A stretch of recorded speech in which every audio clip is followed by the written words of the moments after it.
You can't use your preconceived notions or what you learned in history class.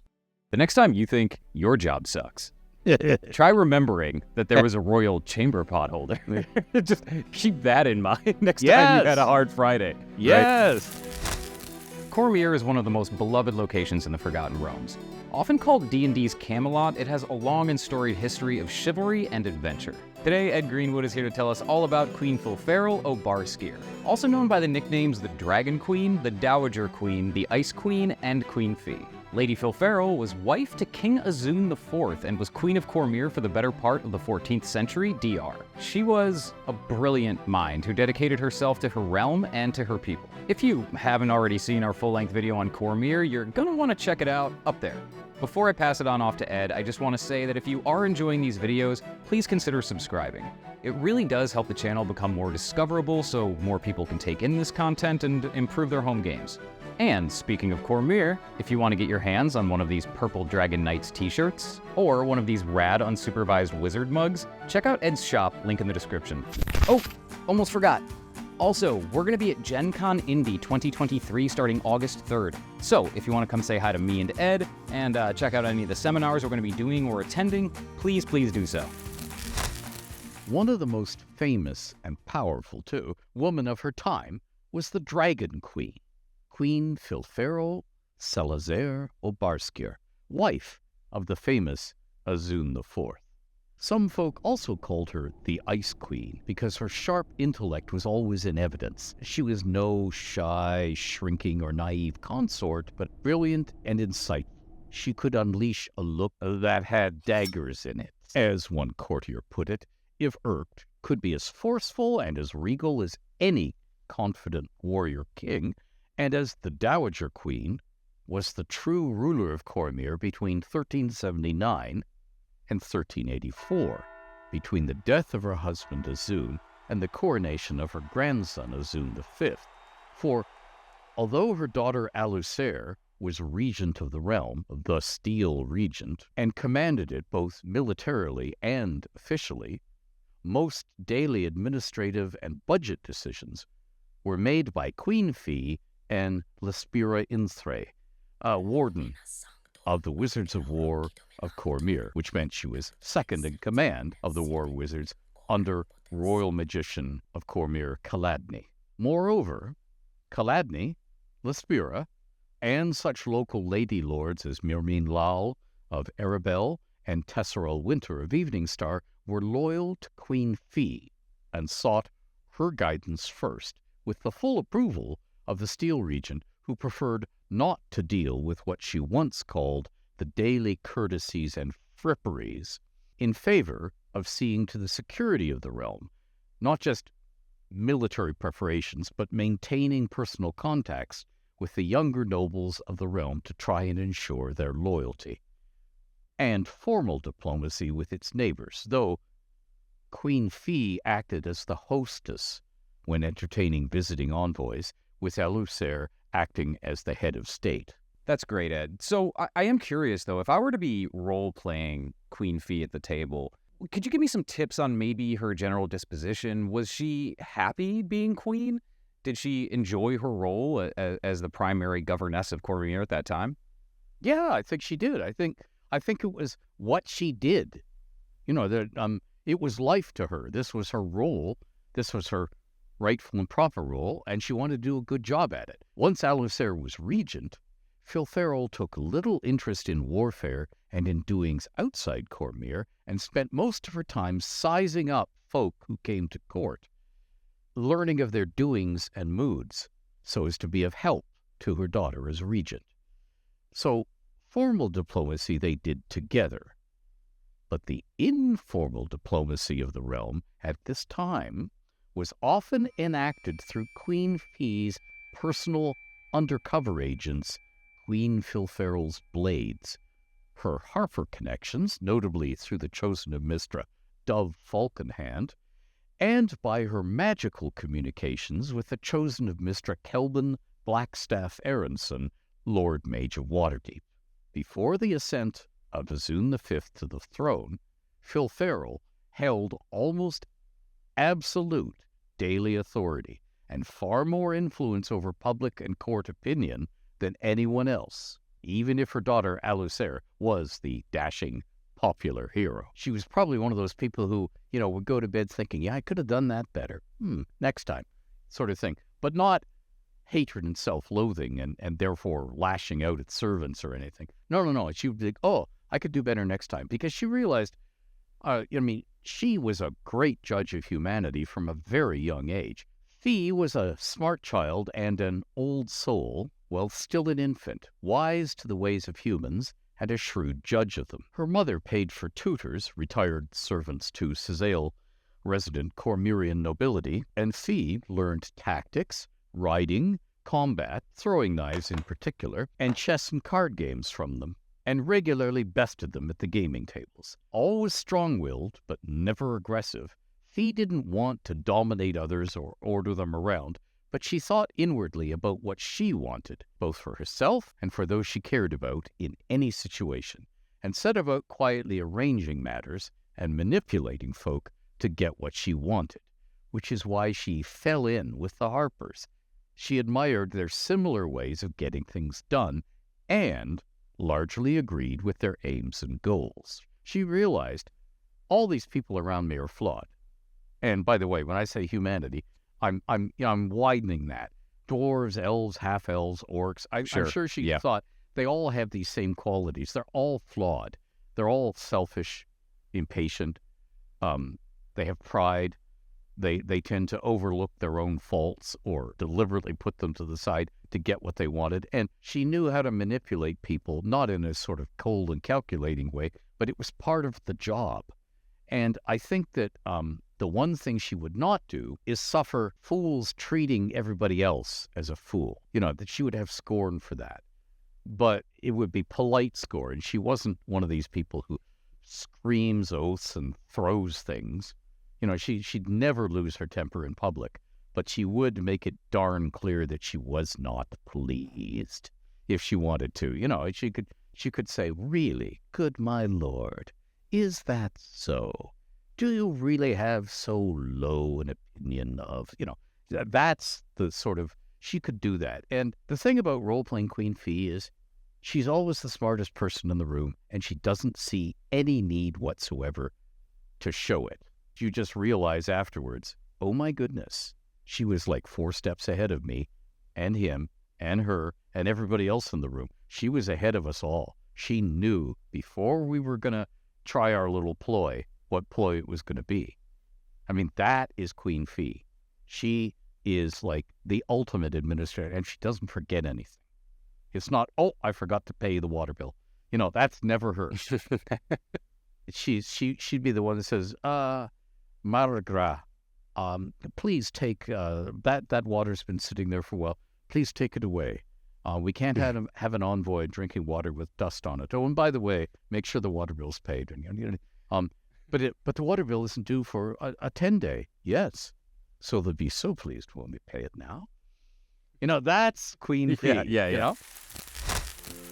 If you're enjoying this video, please leave me a like, comment on it, subscribe, or click the little bell icon so you'll know when the next video is coming along. Thank you. It's your support that enables me to keep on doing these. It would mean a lot to me if you check out my Patreon and consider becoming a protector of the realms. Speaking of role-playing Queen Fee, we talked a lot about kind of what she was great at and what made her such an amazing woman. I am curious if there's anything specific as far as flaws go that maybe, if a party is interacting with Queen Fee that they might be able to latch onto if there's some kind of intense conversation or if there's something maybe that Queen Fee doesn't want other people to know that she has, hidden a particular skeleton in her closet maybe. I don't think she has any personal skeletons. Before the death of her husband Azun, Filfaeril acted as his chief confidant and advisor, and a counterbalance to the influence of the royal magician of Cormyr of the time, Vangardahast Euvlana, who often saw himself as the realm, wiser than its king, and his desires and preferences as one and the same as the best for Cormyr. Elminster believes that not only was Filfaeril the strongest-minded and best actor of the three, she was the smartest and wisest in her looking ahead at consequences and daily outcomes and what was truly best for the realm. She consistently held clearer foresight of future events and intrigues yet hatching than anyone in the Forest Kingdom save Vangertahast. Azun discussed everything with Fee, keeping no secrets at all from her, including his bedmates and whom he was interested in adding to their ranks, and once referred to her as my better-thinking rein on my temper, often deferring to her to make decisions because he truly believed she would make the best ones. He invariably took Fee's advice over that of Vangertahast and fell into the habit of turning to her for guidance to curb his own emotions and what he, correctly, saw as his rushed, rash judgments. She and Azun were far more equal partners than most ruling couples of Faerun, and her influence helped make the court a civilized, cultural place. In earlier times, it was all too apt to be a succession of drunken revels and duels between feuding nobles. Some foes of the realm were aware of Filfaeril's true power and competency, and they sought to co-opt it with gifts or undermine it by starting false rumors. Manshun, then leader of the Zhentarim, anonymously wrote and saw widely distributed an erotic chapbook, Filfaeril Bound and Willing, to try to ridicule her publicly and damage her reputation in the eyes of her people. But although it was a highly sought-after, gleeful read among both Cormyrian commoners and nobility, it did nothing to harm Fee's popularity. Her kingdom trusted her to do the right thing and stand hard and straight in defense of their interests, folk high and low, and so respected her, even when they saw her as more dangerous than motherly or comforting. Although Azun IV was a legendary ladies' man, with Filfaeril's full approval, before and during their marriage, she was herself completely faithful to him, though she loved to flirt as much as anyone, with the few folk who could match her in wits, that is. Filfaeril bore Azun a son, Forel, but he was assassinated by the Fire Knives at the age of 2, and this was a shadow of sorrow that rode her for the rest of her days. Those who wished to anger or wound her needed only recall Forel to her. She then bore 2 daughters, Tanalasta, who became the mother of Azun V, and Filfaeril Obarskyr, the Steel Princess, who became the Steel Regent. The deaths of her husband and her older daughter left her colder and harder. It was clear to all that she missed Azun's embrace as well as his friendship. She took no lovers from among the many elder nobles who discreetly offered her their embraces, though she was much seen in the company of the royal sage Alefondar, and gossips never tired of reminding Cormyrian society that the two of them went into hiding somewhere during the BLeeP affair. After the death of Azun, Filfaeril did indeed take comfort in the arms of Alefondar, but she never remarried or took public interest in anyone. She's always trying to do what's right for Cormyr. And if you know that, and you can threaten Cormyr in a subtle, sidelong way, you can push her into doing things to defend Cormyr. And I think she's going to see that what you're doing very quickly, and she's going to get very angry. But like I said, she's not going to yell and throw things. She's going to be thinking furiously of how to turn the tables and how to cut you off at the pass, or how to blunt or lessen whatever concession you're trying to worm out of her. Like, okay, I'll let you have a bodyguard of troops to go to the King's Forest. I'll yet let you use our private hunting lodge.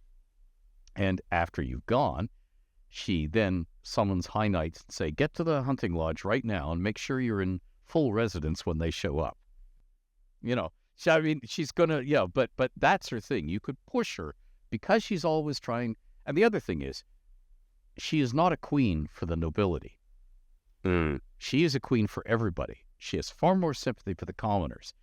She views the other noble families as her natural antagonists, and she's working hard not to have a wedge driven between them and her, but there's always some ambitious noble or other who's trying to drive a wedge.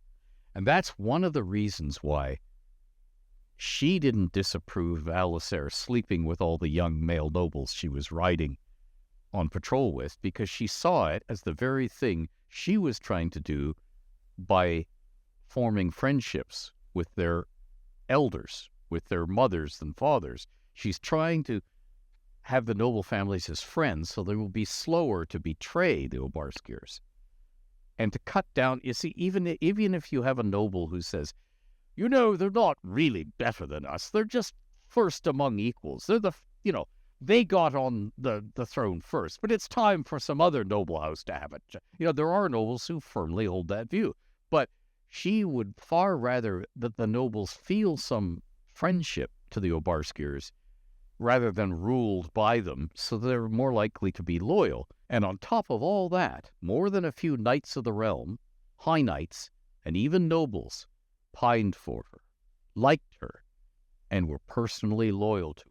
As heir of his house, and Rovram Breerwinter once told Princess Selazair when they were abed together beside a fire in the wilderlands of northern Cormyr under a scudding moon during one of her patrol rides with many young noblemen before she was regent. I might lay down my life in your service, Luce, my princess. I might do it for Cormyr. I might do it for your father, the king. But I'd be doing without even thinking about it if your mother so much as looked beseechingly at me. Whereas, Selazair is trying to sleep with all the young male nobles, A, because she loves sleeping with young male nobles, but also because they become personal friends. And even if their fathers are willing to betray the crown, their sons are not. No, you're not doing anything, because Luce will be riding in the forefront. She'll have her sword out before she puts her armor on if you do that. She might get hurt. Damn it, we're not joining the rebellion. That sort of thing. And that's what she was trying for. She was trying to make an entire generation of younger male nobles personally loyal to her. That's Selazair, the daughter. And Filfaeril saw everything she's doing, and she's not speaking disapprovingly to her. She's trying to make arrangements through Dove for Harper agents and her own high knights and her own queen's blades to make sure no harm comes to Selazair. So you can imagine one of those scenes where they're out in the raving wilderness in the middle of the night, and, she finds a blanket and goes off into the woods with one of the male nobles, and in a discreet circle around them, about 60 feet away, trying very hard not to be seen or heard, are some Harpers, some High Knights, some Queens of Fire Blades, trying to make sure that nobody disturbs what's going on. You can imagine, in the middle of it, the male noble says, oh, and he staggers off into the woods to pee. And he's just about to get whipped across the face by a branch that he hasn't seen in the darkness when a hand reaches out, pulls the branch back out of his way, and holds out the toilet paper. Without a word. I feel like between Selazair and Azun, Queen Fee had quite a bit to deal with. But also it seems like, that kind of like sexual proclivity was looked at differently in Cormyr than it is in modern day, right? Different values. As king and earlier, Azun always had a way with the ladies. But he did follow a moral code. No married woman beyond the occasional widow. No silly or stupid partners. What most attracted him was wits, hence his marrying Filfaeril, coupled with strong will. No naive innocence. Class didn't matter, commoner or noble, but he didn't want to exploit anyone poor or desperate. And above all, his partners had to be willing. He was most excited when a woman made the first move, not him, but not in a gold-digging, grasping, want to boast I slept with the king way. Azun's reputation grew in the gossipy retelling until most of Cormyr assumed that Azun had bedded every woman in the realm he wanted to, and women were hurling themselves at him daily. Far from the truth. But yes, he was a wild youth. Mm-hmm. You mustn't apply any of those morals to this fantasy kingdom. I'm deliberately trying to show that culturally they're different. If you don't like it in your realms, change it. That's fine. Your version of the realms, your campaign of the realms should be what you like and are comfortable with. But this is the way I portrayed it before D&D came along, and continue to portray it as we were telling novels set in Cormyr during the published realms. And, I make no apologies for that. I want things to be subtly different, at least subtly different, if not overtly different. I don't want them to be carbon copies of anything in our real world, because the moment they are, it inhibits role-playing, because people go, wait a minute, I saw this movie about the ancient Egyptians once, or, oh yeah, I just watched The Last Temptation of Christ and the Romans behave like this, or whatever. And you want to say, no, this is not that place or that time or that culture. This is the realms. It's different. And what that means is, okay, you then pay attention across the gaming table, because you, your fellow players, and the dungeon master are telling a story together, and you have to pay attention to the cues, because all of a sudden a noble or Queen Fee or King Azun will act in a way that you didn't expect them to. And in just the same way as I think a modern American would be appalled at a Jacobean or Stuart English king who the royal chamber pot holder comes running in, puts it under the king, and they take a dump in full view of the entire court while carrying on business, which happened. It was a regular thing. And if we'd be going, what? Okay, now, again, you might not want to have that happen if you were role-playing at such a time and a place historically. You might want to draw the veil of decency over that. Yeah, lines and veils on that. Yeah, lines and veils. But be aware that people at that time thought differently than we did, acted differently than we did, and to them, what they were doing was right and proper. And whatever we might say, but you can't do that. Like, what do you mean the king is sleeping with all these people? Why not? He's the king. But he mustn't. He can't.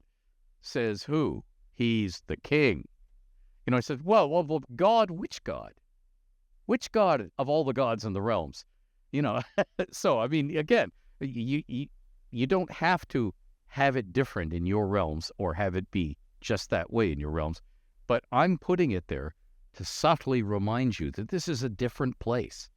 And I'm doing it because if it's a different place, anything can happen. The adventure can go anywhere. You can't use your preconceived notions or what you learned in history class, like, oh, well, it's Caesar's going to be assassinated.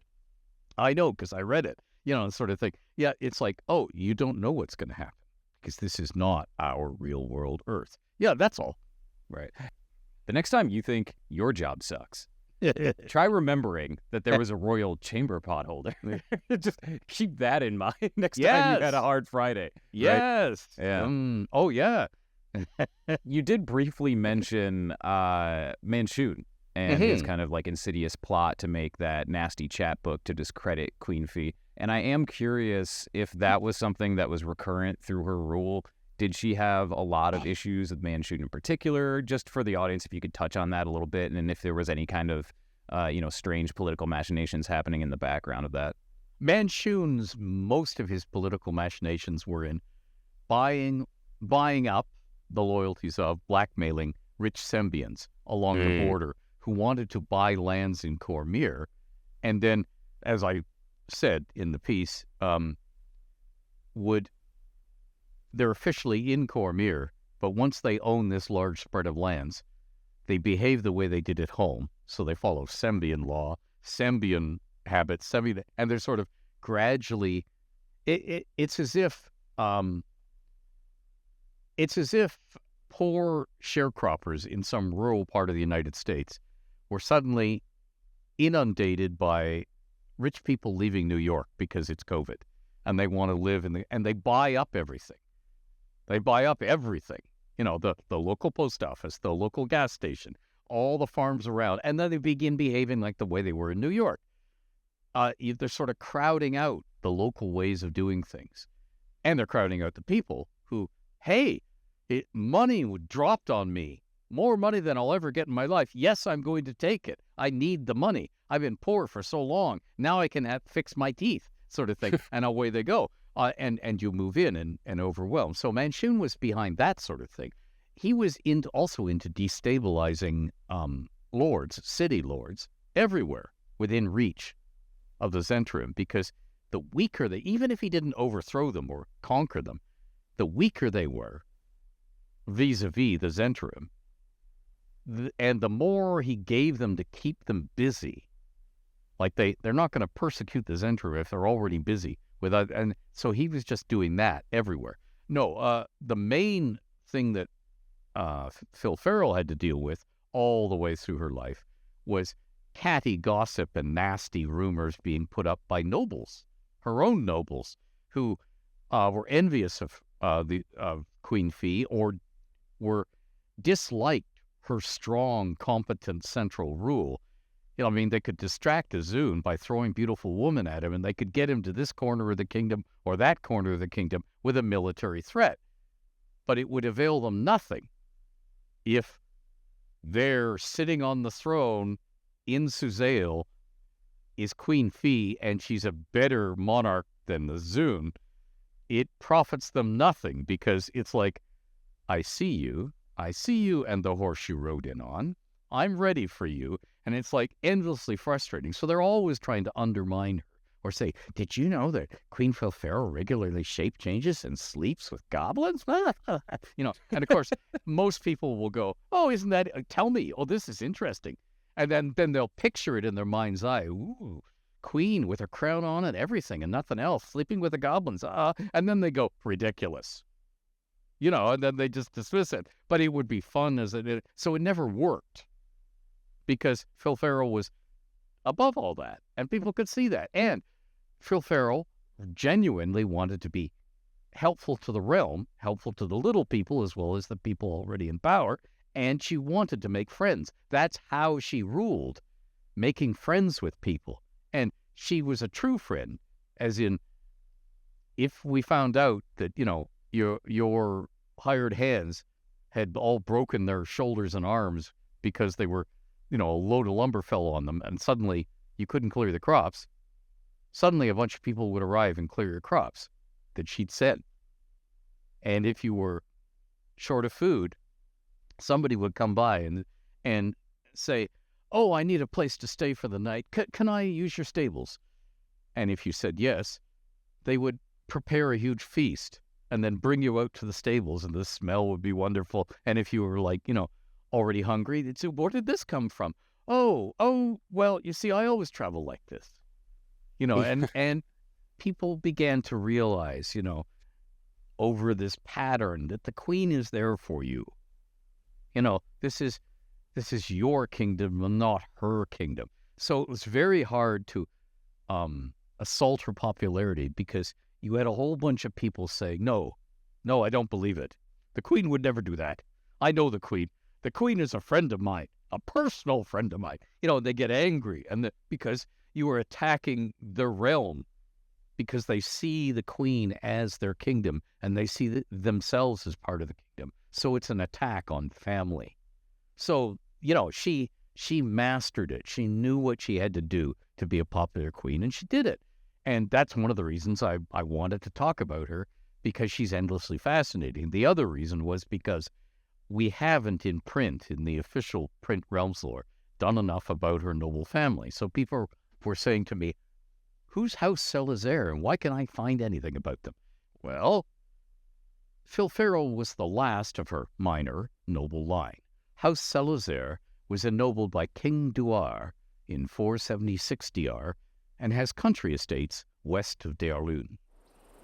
They have always been a small family, low profile in society, country gentry, making butter and milk and crops of barley and brewing beer. Filfaeril had two older sisters, Avrail and Naurlnim, who died of an outbreak of shaking fever that also carried off her weary, overworked father.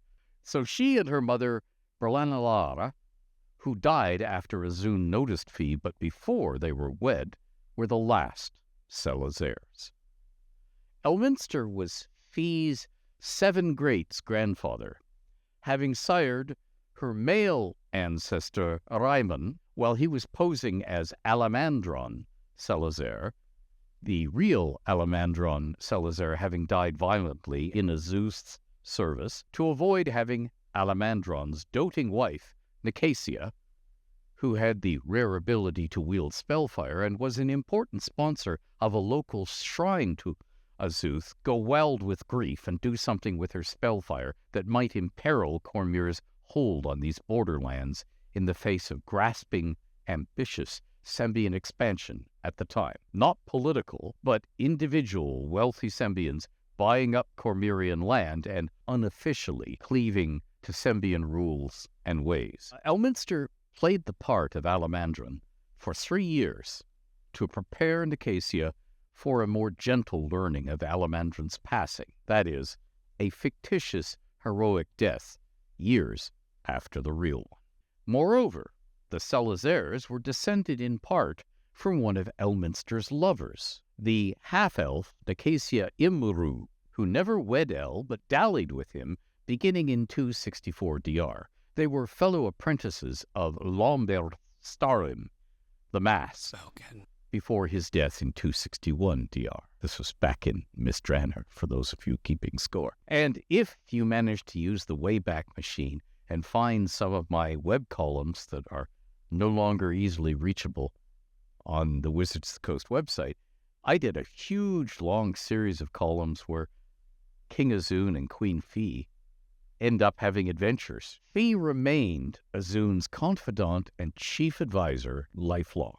She had his ear before anyone else, and he sought her opinion first, despite Vangradahast's attempts to be her chief guide. So they're wandering through these passages and gates/portals and all over the place, and you get to see them slanging each other back and forth. So you get to see what it's like as husband and wife. Oh, good my lord, is this another of your idiot ideas? You know,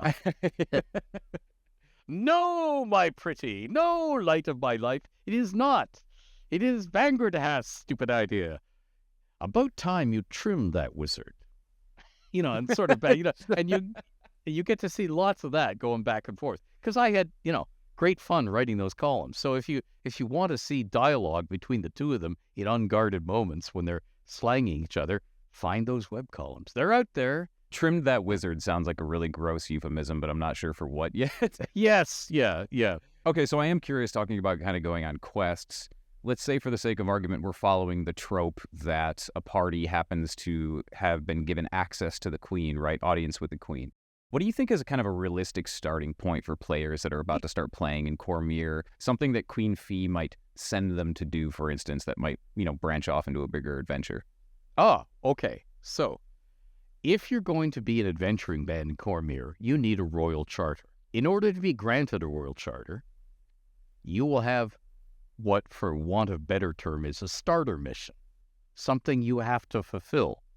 If you don't fulfill it and report back, your charter is forfeit. So, yeah, there are built-in little tasks and quests for every beginning adventuring party.